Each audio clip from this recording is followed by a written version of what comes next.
Se on Vertti Madwestiltä terve. Ajattelin tämmöisen ensimmäisen videopäivityksen tehdä tänne TikTokkiin. Meillä on tulossa semmonen Suomen yksi hienoimpia hyväntekeväisyystempauksia.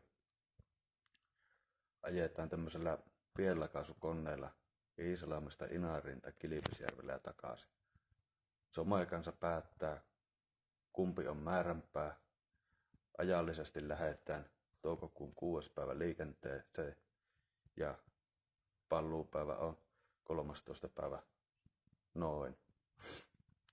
Elikkä viikon kestävä reissu tievossa ja tässä pari kuukautta varmastikin päivitellään aika tiheästi tänne TikTokin ja YouTubenkin puolelle asian tiimoilta ja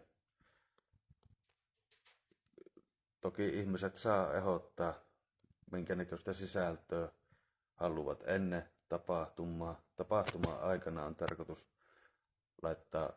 laittaa koko matka livessä Sari Supatonin YouTubeen ja TikTokin välityksellä.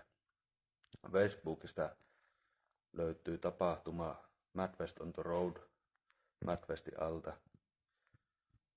Ja tässä on jo sponsoreina meillä, mitkä on koneen lahjoittanut käyttöön tai antanut käyttöön Cargo Team Iisalmi, sitten Hartwallilta Rockstar energiajuomat. Ja matka-aikanahan näitä juomia ja kaikkia tieturvatuotteita meillä on tarkoitus jakaa nuorille tienkäyttäjille, mopoilijoille, vaikka traktorikuskille tai kuka nyt lähteekään meitä saattamaan matkalla. Eli tässä meidän matka-aikana on tämmönen feel free to join systeemi, eli kuka tahansa pystyy oman paikkakunnan alueella liittymään tähän meidän letkaan ja meillä on ennalta määritellyt paikkakunnat, missä pysähyttää ja siellä vähän arvontaa kaikkea tämmöistä pistetään pystyyn ja